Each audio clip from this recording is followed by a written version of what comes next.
contexto, Oriente Medio y sobre todo Ucrania estarán en el menú de la entrevista prevista para la noche tras la clausura de la cumbre entre Vladimir Putin y Antonio Guterres, la primera desde abril de 2022.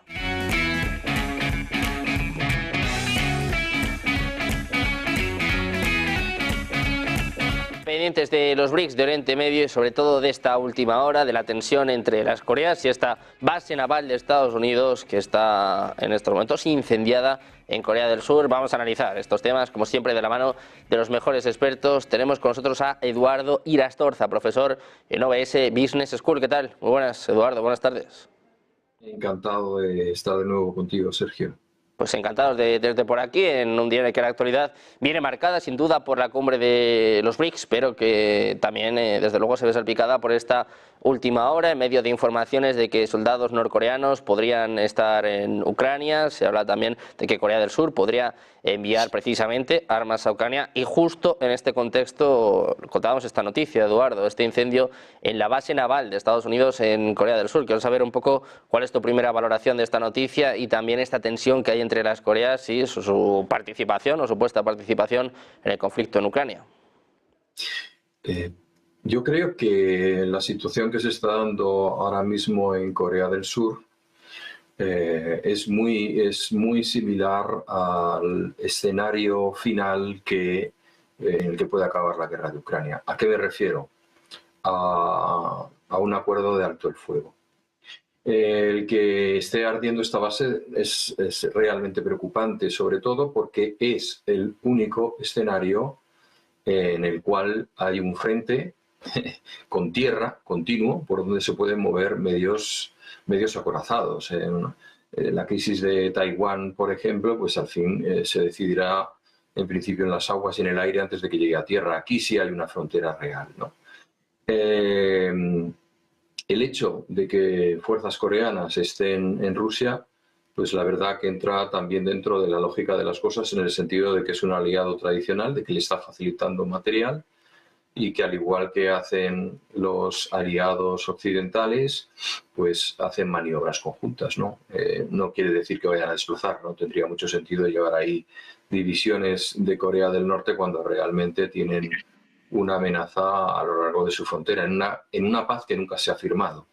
Por eso decía que tiene relación con el escenario actual de Ucrania, que yo creo que solo puede tener dos escenarios posibles, o la rendición que ya están reclamando incluso internamente figuras muy importantes que en su día apoyaron a Zelensky, como una rendición que cada día está más cerca, porque sus medios, digamos, humanos sobre todo, han sufrido un desgaste inaceptable para continuar el conflicto durante mucho más tiempo.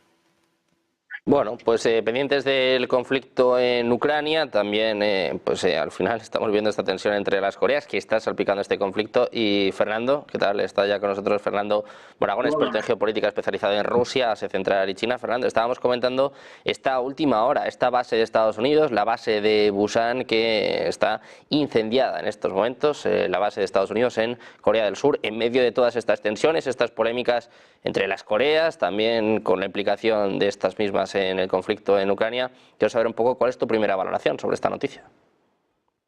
Hola, como siempre un placer estar con vosotros, Sergio, Eduardo, un placer.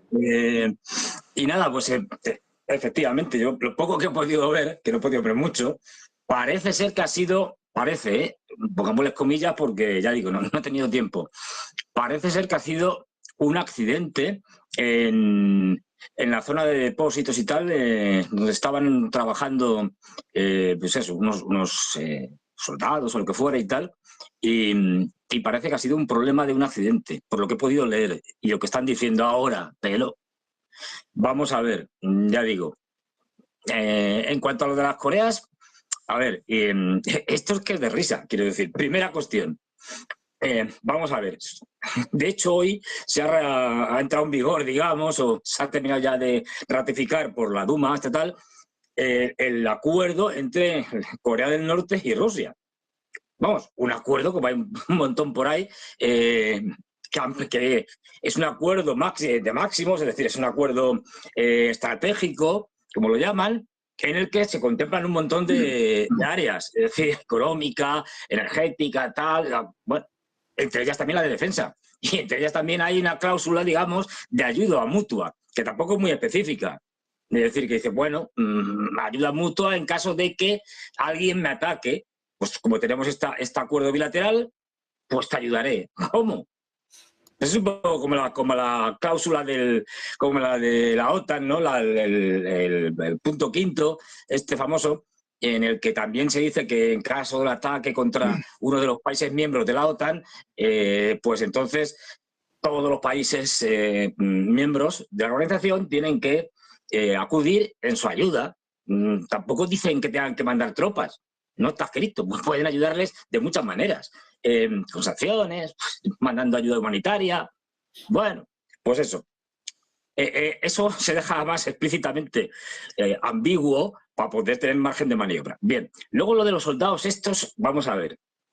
Esto es otro delirio más para tener entretenida a la gente, pues eso, con noticias nuevas, con fake news que hacen, pues ya sabemos quién, los anglos, la Unión Europea, hay que tapar lo de los BRICS, es decir, que no se vea mucho, Corea del Sur, que cada vez está más belicista, todo se ha dicho de paso, porque el presidente que tienen actualmente es bastante belicista, bueno, y difunden todas esas noticias que además me hacen mucha gracia porque la mayoría de ellas vienen, por ejemplo, todo lo que viene de Corea del Sur prácticamente viene de fuentes de los servicios secretos, es decir, los servicios, pues eso, secretos de Corea del Sur. Vamos, que es lo mismo que decir que la fuente es la CIA o en el caso ruso, pues el SVR. Bueno, pues hay que coger las cosas con mucho cuidado porque son servicios secretos que una de las cosas que hacen es mentir. Los vídeos que han salido por ahí, los que yo he visto, son unos ejercicios que se hicieron con Laos. A ver, no todos a ver, yo entiendo que para un occidental es difícil distinguir a un laosiano de un chino, de un coreano del norte, pero no son lo mismo. Es decir, Laos es un país que tiene muchos acuerdos, tanto con China, de hecho es un apéndice ya casi de China, y también hacen maniobras con los rusos y tal, como las hacen de vez en cuando, y lo que aparecen en esas imágenes son soldados laosianos. Pero bueno, las que yo he visto. Y además, pero bueno, es que tenemos que por el otro lado, es que es de risa. Y es decir, en la OTAN, dicho ya muchas veces, pero vamos, desde que el canciller Scholz soltó lo de que, aunque ya se sabía, pero bueno, soltó lo de que no queremos mandar a los tauros porque resulta que tenemos... que no queremos, tenemos que mandarles con soldados, y claro, eso sería atacar a los rusos ya directamente, como hacen los franceses y los británicos, pues ya sabemos que los soldados de la OTAN están allí, peleando contra los rusos. O sea, que resulta que ahora, en el caso de que fuera cierto, que yo no creo que no es cierto para nada, pero en el caso de que fuera cierto, bueno, y si mandan soldados de Corea del Norte, ¿qué? Si están haciendo ustedes lo mismo. Con lo cual no tiene sentido y es bueno, ya digo, es lo de siempre, es intentar buscar un fenómeno que tape ahora mismo el desastre de Ucrania. Resulta que ahora va a ser que al final no. Ganaron porque vinieron los coreanos del norte. No. A ver, hay que buscar discursos para tapar esto y que... como sabe todo el mundo que esto ya se va a cerrar con una derrota estrepitosa de Ucrania y de la OTAN, pues hay que empezar ya lo están haciendo, a hacer discursos para justificar y encubrir y tapar el desastre. Y esto es lo que estamos viendo. No tiene más, que sabemos, además, hay cosas que sabemos que le está entregando munición, que le están de Corea del Norte a Rusia, que le está entregando también ciertos sistemas de lanzacohetes que tienen mayor alcance. Esto público, es decir, pues igual que los iraníes les entregaron los Sajid 136, igual que los rusos ahora mismo tienen allí, entre otras cosas, sistemas de guerra electrónica controlados por soldados rusos en Irán. Bueno, quiero decir, pues es que son, ya digo, son, pues eso, buscar, por un lado, entretener a la gente, ¿no? Que no vaya a algo fundamental, que como los BRICS en esta semana, y que además pues tengas una justificación y luego dirás, pues bueno, es que fíjate, perdimos porque millones de norcoreanos vinieron aquí y tal, y claro, contra millones de norcoreanos no podemos, eso ya no puede ser. Pues eso, una absoluta quimera. Bueno, pues pendientes de estos soldados norcoreanos que ayer, por cierto, se ponían todos los países de acuerdo. Ayer Estados Unidos, la OTAN, todos decían que ya tienen evidencias, lo que no sabemos es cuáles son estas. Adrián, ya te tenemos también por aquí con nosotros, el presidente de Ekel Group. Estábamos hablando sobre estos soldados norcoreanos y esta información de última hora que comentábamos hace unos minutos, el incendio de la base de Estados Unidos en Corea del Sur, de la base de Busan. Te quiero preguntar por esto, si también puede contribuir a alimentar la tensión entre las Coreas y sobre todo la implicación o no de estas en el conflicto en Ucrania. Sí, bueno, vamos a ver, sobre este tema de los soldados norcoreanos, bueno, siempre hay que tener cierta reserva hasta que los hechos pues, se comprueban en una dirección o en otra, ¿no? Pero, bueno, vamos a ponernos efectivamente, como creo que también ha hecho mi compañero, en las dos hipótesis, ¿no? ¿Qué sentido tendría para Rusia en este momento un despliegue de este tipo? Pues sería bastante extraño, ¿no? Rusia está ganando la guerra, avanza cada vez más rápido en función del colapso progresivo del ejército ucraniano. Claro, la única explicación teórica podría ser, bueno, pues vamos a lanzar durante los próximos meses una ofensiva masiva que va a suponer muchísimas bajas y de alguna forma vamos a compartir ese desgaste con otros. Pero claro, eso no tendría mucho encaje con el número de tropas, ¿no? Es decir, si viniesen, pues no sé, 100.000 coreanos, pues igual podría tener una lógica, ¿no? Vamos a repartir el desgaste que nos va a generar a partir de ahora la guerra con Corea, ¿no? Pero bueno, con un número de 10.000 y salvo que hagamos muchas hipótesis extrañas, no tiene lógica que esa operación se ponga en marcha en los términos en los que se ha planteado, ¿no? Pero entonces la operación de imagen, la operación de publicidad que se está organizando alrededor de esto, ¿qué motivo tiene? Pues bueno, voy a pensar en el peor, ¿no? El peor pues puede ser que se esté buscando una justificación para una de las amenazas que todavía está haciendo la OTAN, que es la de un despliegue ya abierto, como ha dicho mi compañero, esa participación de países de la OTAN ya existe desde el principio y perfectamente confirmada y contrastada, pero no ha habido un despliegue amplio y abierto de tropas de países de la OTAN como el que amenazaba Macron hasta las elecciones europeas de forma continua.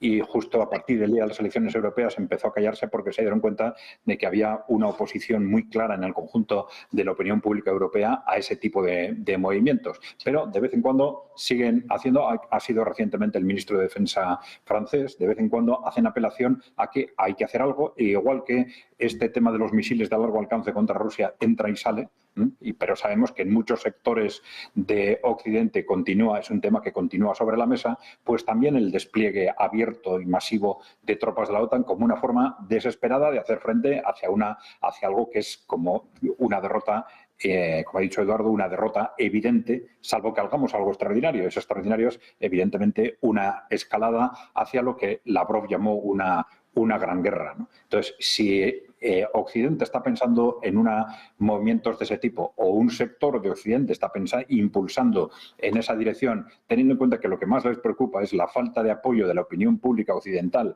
frente a ese tipo de movimientos, bueno, pues ahí ya encaja perfectamente que estén intentando crear la imagen de que, bueno, los norcoreanos ya están ahí, nosotros no vamos a hacer más que lo que ya están haciendo los norcoreanos, ¿no? Bueno, esa sería una explicación más bien lógica en el contexto actual, ¿no? Bueno, es evidente que esto que ha sucedido en Corea del Sur, como tú dices, pues bueno, probablemente hay que interpretarlo dentro de un contexto de sabotaje, ¿no? Y un tipo de sabotaje que se está produciendo en todo el mundo, si se quiere, en los dos bandos, ¿no? En los países occidentales y también, por ejemplo, en Rusia y los otros países del ámbito de los BRICS, pues bueno, dentro de esa guerra híbrida, legal, ilegal, en la que se está utilizando de alguna forma todo tipo de medios para hacer frente al enemigo. Habría que ubicarlo por lógica, también tenemos que esperar a ver qué nos dicen los datos, pero parece lógico que responda a algo de este tipo y, bueno, pues esto nos revela que efectivamente las espadas siguen en el aire. Occidente, en principio, está perdiendo en los dos conflictos clave, que es en Israel-Palestina por un lado y Ucrania por el otro, pero estar perdiendo pues les sitúa ante la tesitura de fondo en la que han estado durante estos años, que es una de dos, pues acepto el nuevo contexto y me sitúo, negocio y hago un pacto para resituarme en ese nuevo contexto multipolar, o no acepto el nuevo contexto y entonces no tengo más remedio que ir a una gran guerra. Y esas estrategias de escalada en las que vivimos desde hace un año responden a ese mecanismo, ¿no? Como la situación actual no me gusta, el mundo está evolucionando en una dirección que no acepto, estoy perdiendo las dos guerras en las que estoy enfrentado a los países emergentes, pues la única salida es una gran guerra. Bueno, ese es el contexto en el que estamos todavía. Parece claro que hay sectores que están intentando, desde una posición más realista, decir, bueno, pues hemos perdido la guerra, vamos a resituarnos, pero está claro que hay sectores de un gran peso, y yo creo que fundamentalmente podemos ubicarlos en el gobierno de Gran Bretaña, clarísimamente, el gobierno de Israel y parece que también el gobierno de Estados Unidos, ¿no? A pesar de que el gobierno de Estados Unidos esté constantemente filtrando, disimulando, intentando suavizar su posicionamiento real, ¿no? Pues precisamente, Eduardo, hablando de filtraciones, hablando precisamente de estos conflictos abiertos, vamos a hablar de la filtración del Pentágono, de que Israel habría pospuesto, precisamente por estas filtraciones que estaba comentando ahora Adrián, el ataque a Irán, y sobre todo declaraciones del ministro de Defensa, Yoav Gallant, que amenaza, dice que el ataque a Irán no solo va a involucrar a Irán, sino que deben prepararse todos los países de la zona. Dice que va a ir más allá de sus fronteras. Te quiero preguntar por esto, Eduardo, por estas filtraciones del Pentágono, es decir, de Estados Unidos, y cómo pueden afectar al ataque